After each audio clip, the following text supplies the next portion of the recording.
Ya kalau bicara hasil pilek, hasil pilpres yang tadi, kan saya dapat informasi dari teman-teman pelaku di bawah, tanpa siraman tidak akan berhasil. Seperti BLT, bansos itu kan dari SBY. Saya kurang setuju.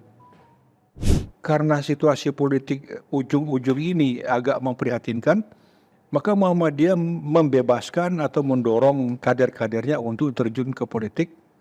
Sebab pada edisi podcast Info Indonesia edisi kali ini kita kehadiran tokoh istimewa.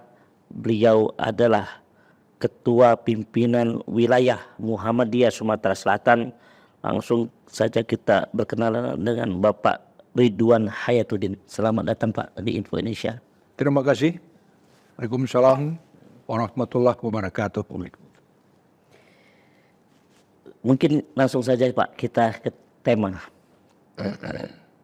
Ini melihat kondisi politik sekarang pemilu 2024 ini, pandangan Muhammadiyah seperti apa Pak? Gaduh.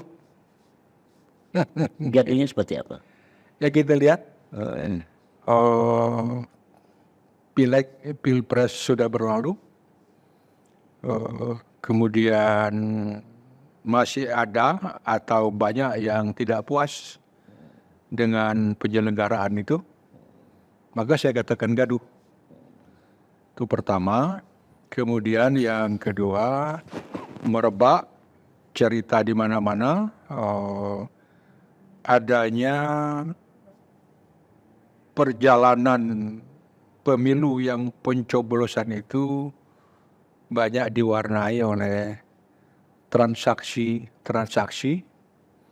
dan kalau istilah kawan di bawah, siraman gitu.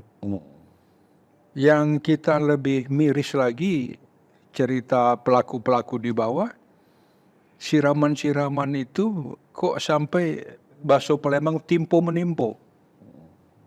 Itulah keadaan politik kita sekarang ini. Menimbul kegaduhan di mana Pak? Apa sekarang ini ada hak angket atau apa?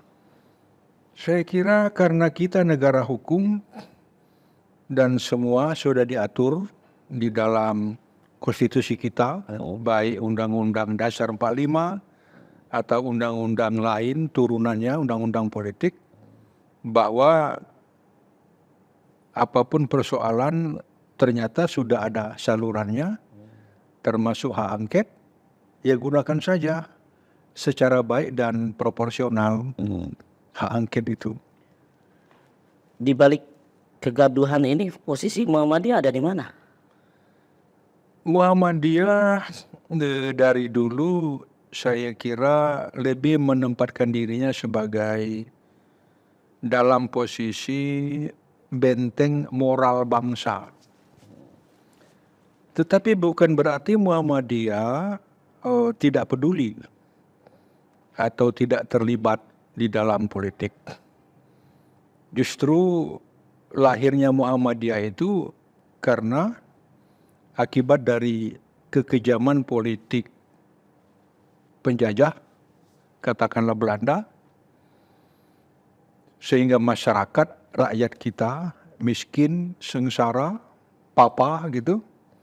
Kemudian Ahmad Dahlan, salah satu tokoh nasional yang karena visinya yang tajam, dia mendapat gelar sang pencerah. Ahmad Dahlan melihat inti persoalan bukan penjajahnya, tapi adalah rendahnya sumber insani kita. Kan di situ. Nah maka Ahmad Dahlan mendirikan sekolah, mendirikan rumah sakit, panti-panti. Artinya yang perlu kita benahi adalah sumber daya manusia kita. Nah begitu juga Muhammadiyah melihat politik. Saya kira Muhammadiyah kalau dalam situasi politik seperti ini terjun secara formal, tidak saja menyalahi kepribadiannya, karena Muhammadiyah bukan organisasi politik, tetapi juga merusak reputasi Muhammadiyah selama ini. Tadi saya katakan bahwa Muhammadiyah bukan tidak berpolitik, tapi politiknya lebih kepada politik yang moral dan substansial tentang cara Muhammadiyah yang dia lakukan tidak seperti cara-cara praktis yang dilakukan oleh partai politik. Meskipun karena situasi politik ujung-ujung ini agak memprihatinkan, maka Muhammadiyah membebaskan atau mendorong kader-kadernya untuk terjun ke politik, sebab Muhammadiyah itu di dalam memanage kadernya, kader-kader Muhammadiyah itu kita sebut sebagai kader persyarikatan Muhammadiyah, kader umat dan kader bangsa. Meskipun memang kalau kita lihat kader-kader Muhammadiyah yang maju, apalagi majunya sekarang itu tidak dengan persiapan yang panjang, ditambah lagi dengan suasana politik yang saya katakan tadi banyak transaksionalnya, sementara Muhammadiyah lebih mementingkan moral atau high politik, agak susah kader Muhammadiyah untuk bisa lolos, baik itu di legislatif atau di eksekutif. Tapi sih Muhammadiyah ini kan cukup besar, Pak. Ya, Tapi dalam politik kok tidak terlalu terdengar. Muhammadiyah. Jadi begini, ada kalimat yang bagus dari Hajrianto, Dr. Hajrianto, yang beliau sekarang Duta Besar Lebanon, mantan Ketua Pemuda Muhammadiyah. Hajrianto ini kalau di internal Muhammadiyah disebut sebagai kamusnya Muhammadiyah, karena memang beliau peduli terhadap hal-hal yang seperti itu. Jadi dia mengatakan bahwa kader Muhammadiyah itu pertama tidak menonjolkan pribadi. Yang kedua, tidak menonjolkan prestasi. Dan yang ketiga, tidak menonjolkan organisasi. Barangkali Anda tercengang. Barangkali hanya Muhammadiyah satu-satunya punya kader yang 22 adalah pahlawan nasional. Dr. Sutomo itu kader Muhammadiyah. Bahkan Sutomo yang menganjurkan agar Ahmad Dahlan mendirikan Muhammadiyah. Bung Karno, Pak Dirman, terus Perdana Menteri Juanda, yang karena deklarasi Juanda tahun 57 itu Indonesia sekarang menjadi 2 kali lipat luasnya. Dan diakui oleh konvensi PBB tahun 82. Bahwa Indonesia itu satu kesatuan antara pulau dan perairannya. Itu di dalam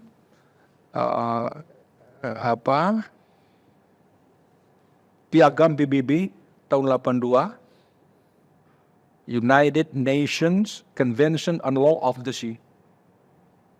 Jadi Muhammadiyah begitu berpolitiknya. Tidak secara praktis langsung, walaupun memang ada. Dan jadi Anda jangan kaget, ternyata dia itu memang tidak menyebut Muhammadiyah, sebenarnya dia Muhammadiyah. Begitu. Sekarang artinya memang silent atau memang disembunyikan apa status kemuhammadiyaan itu? Secara natural tidak juga dikatakan sembunyikan. Karena ada satu yang melekat pada kader Muhammadiyah itu, bahwa apa yang kita lakukan ini pada dasarnya untuk ibadah. Kalau ibadah ya ikhlas. Jadi tidak perlu dengan rame-rame berteriak-teriak. Biarkan nanti lama-lama orang tahu, oh itu Muhammadiyah. Jadi saya punya rumusan, Muhammadiyah itu ada 3. Pertama, Muhammadiyah punya nomor baku Muhammadiyah. Yang kedua, dia Muhammadiyah yang berada di pengurus Muhammadiyah. Yang ketiga, dia Muhammadiyah tetapi tidak punya nomor baku dan tidak berada di pengurus. Nah, saya berani mengatakan yang nomor 3 ini yang paling banyak jumlahnya dan paling banyak menyumbang buat Muhammadiyah. Jadi kalau Muhammadiyah dikatakan sekarang terkaya, sampai Pak Jokowi juga terheran-heran menanya Pak Haidar Nasir kok sampai begitu kekayaan Muhammadiyah ini, karena sumbangan dari orang Muhammadiyah yang tidak punya nomor baku dan tidak berada dalam pengurus. Tapi hatinya Muhammadiyah, dia ingin beribadah melalui Muhammadiyah. Tapi sekarang kayaknya Muhammadiyah cukup dekat dengan Pak Jokowi. Kedekatannya seperti apa, Pak? Jokowi banget gitu. Contohnya apa? Dia secara politik tidak terlibat langsung atau lebih cenderungnya ikut pemerintahan Pak Jokowi, tidak memberikan kritik. Saya kira ada pernyataan mantan Ketua KPK Busyro Mukodas itu mencermati politik sekarang itu ada. Nah, tapi itu pun Muhammadiyah karena memang core bisnisnya sebagai organisasi filantropi tidak berpolitik praktis, tapi Muhammadiyah memberikan pesan-pesan moral dan memberikan sumbangan-sumbangan, proposal, rekomendasi, usulan untuk memperbaiki pemerintahan itu ada. Walaupun memang jarang yang terekspos. Bahkan Muhammadiyah juga memberikan sumbangsinya untuk mengawal negara ini terhadap perundang-undangan kita yang dianggap menyimpang dari UUD 45. Muhammadiyah sudah berapa kali mengadakan uji materi undang-undang itu dan berhasil. Pandangan Muhammadiyah sendiri terhadap pemerintahan Jokowi seperti apa? Perlu perbaikan. Pada sisi mana? Tata kelola. Memang tata kelola kita kurang baik. Ya perlu diperbaiki. Perlu diperbaiki. Di posisi mananya, Pak? Terutama yang lebih berpihak kepada kesejahteraan masyarakat. Saya termasuk juga sebenarnya dari dulu ya, seperti BLT, bansos itu kan dari SBY. Saya kurang setuju.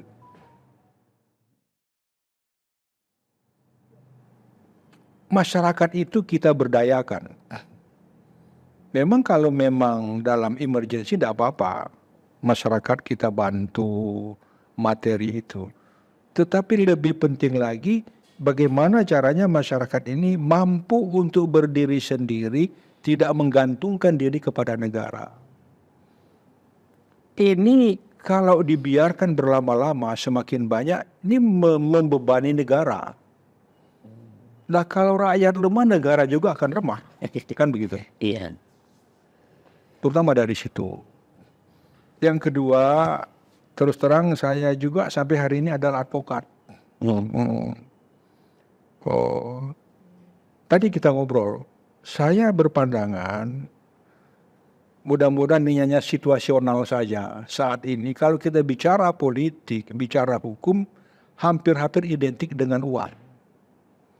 Dengan harap bisa berhasil, kita berperkara di pengadilan, atau kita ingin membuktikan diri lebih baik lagi pada masyarakat dan politik tanpa modal uang. Perlu perbaikan.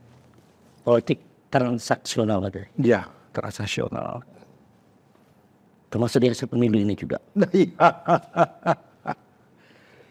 Tapi kita tetap optimis, kita perbaiki sama-sama gitu. Ini kita ada keputusan dari Kementerian Agama soal fungsi dari kantor urusan agama tidak hanya untuk menikahkan masyarakat Muslim, tapi juga seluruh masyarakat yang agama lain. Kenapa? Pandangan dari Muhammadiyah seperti apa, Pak? Muhammad Rasulullah mendirikan negara di Madinah yang terkenal dengan ada Piagam Madinah. Kalau kita baca pasal-pasal di Piagam Madinah itu betul-betul mengagumkan. Jadi Muhammad Rasulullah sudah dapat berhasil memberi contoh bahwa Islam itu benar-benar rahmatan lil alamin. Artinya agama Islam itu bukan hanya untuk orang beriman saja, tapi juga untuk mereka yang berbeda iman dari kita. Nah, di dalam pasal 1, pasal 2 Piagam Madinah itu dinyatakan bahwa masyarakat Madinah yang sangat multikultural itu mereka sama-sama sangat menjunjung tinggi dan menghormati keyakinan masing-masing. Nah, itu dinyatakan kan lakum dinukum waliyadin. Bahkan la ikraha fiddin, tidak ada paksaan dalam beragama. Jadi kalau ada rencana pemerintah untuk di dalam Departemen Agama, Kementerian Agama itu juga melayani kawan-kawan kita sebangsa, setanah air, walaupun berbeda keyakinan, tidak jadi masalah kok. Itu memang tugas negara. Kita boleh memilah, tapi jangan dipisahkan terlalu tajam. Kita kan dalam satu negara. Saya kira tidak jadi masalah. Artinya KUA itu milik semua gitu ya? Iya. Bahkan Islam itu wajib, bagaimana caranya Islam itu bisa melaksanakan sifat Rahman dan Rahim Allah itu kepada siapa saja. Jadi kebutuhan siapapun sepanjang tidak mengganggu kita, ya harus kita penuhi, kita layani gitu. Nah, ini kita ada bahasan soal Ramadan.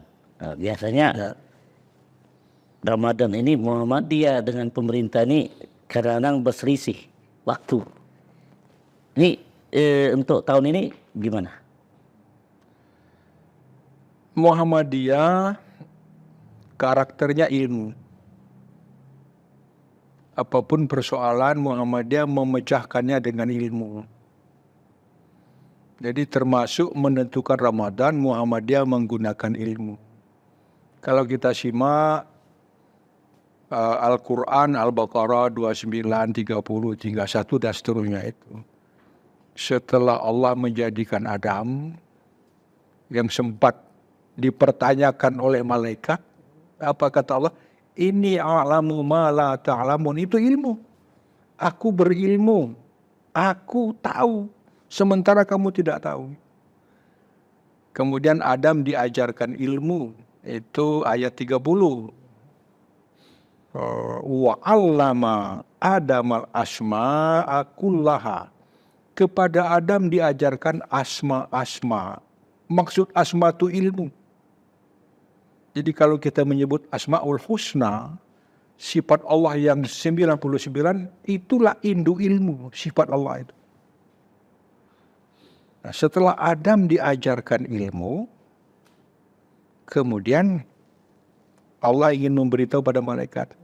Kata Allah kepada malaikat, ambiuni bi asma'i haula in kuntum shadiqin. Terangkan kepadaku ilmu-ilmu asma-asma itu kalau kau memang benar. Artinya ukuran benar salah adalah ilmu. Nah, Muhammadiyah menggunakan ilmu hisab. Anda baca di dalam surat Yunus ayat 5. Itu jelas. Saya sebut saja Indonesianya, dialah Allah yang menjadikan matahari seperti pelita dan bulan bersinar, dan Allah menetapkan manzilahnya, orbitnya, lita'lamu adada sinina wal hisab, agar kamu dapat mengetahui bilangan tahun dan menghitung waktu dengan hisab. Nah, jadi Muhammadiyah menggunakan hisab. Dengan hisab itu perintah Al-Quran. Nah dengan hisab sebenarnya 50 tahun lagi kapan lebaran sudah tahu. 50 tahun lagi kapan gerhana sudah tahu di mana, kapan sudah tahu. Tidak meleset kok. Maka dikatakan dalam surah itu, ma khalaqallahu dzalika illa bil haq. Tidak Allah jadikan ciptaannya itu illa bil haq, kecuali dengan hak. Apa arti hak? Hak itu hal yang pasti, hal yang hakiki, ada hisab hakiki. Jadi dengan menggunakan hisab, ya kita perjalanan bulan bumi itu konstan, tidak meleset dan bisa diprediksi. Al-haqqu mir rabbik fala takunanna minal mumtarin. Hak itu datang dari Allah dan kamu jangan ragu. Hisab. Kita waktu sholat, bagaimana arah Ka'bah itu? Cuma dengan hisab. Dengan ilmu. Itu Muhammadiyah. Kalau di tahun ini ada perbedaan nanti? Muhammadiyah sudah menetapkan kita mulai Ramadan itu hari Senin. Senin ya. Tanggal 11 bulan 3. Jadi minggu. Jadi Ahad malam Senin kita sudah tarawih. Hisab. Tidak berubah hisabnya. Dan insya Allah juga lebarannya pada tanggal 10 April pada hari Rabu. Sudah ditentukan itu Pak ya? Ya. Hisab sekali lagi itu perintah Al-Quran. Pandangan Muhammadiyah terhadap kadang-kadang perbedaan dengan pemerintah soal waktu ini seperti apa Pak? Muhammadiyah sudah terbiasa dengan perbedaan dari dulu. Dari dulu. Orang yang di Muhammadiyah itu macam-macam. Dari berbagai latar belakang. Dulu Muhammadiyah kalau muktamar pakaiannya beda-beda. Ada yang pakai jas, pakai dasi, ada yang pakai sarung, macam-macam. Itu biasa Muhammadiyah. Dan yang ada di Muhammadiyah juga dari berbagai latar belakang, profesi, pendidikan, bahkan partai politik. Yang tadi saya katakan tadi. Jadi Muhammadiyah sebagai rumah besar yang di dalamnya terhimpun dengan berbagai macam perbedaan. Dan perbedaan itu sunatullah. Sunatullah. Kita tidak akan bisa mengelak dari perbedaan termasuk dengan pemerintah. Tetapi Muhammadiyah tetap, apapun yang dilakukan, pedomannya adalah ilmu seperti hisab tadi. Artinya memang sudah terbiasa itu Pak ya? Ya. Jadi karakter Muhammadiyah. Kalau tahun ini kemungkinan sama atau tidak? Antara pemerintah ada,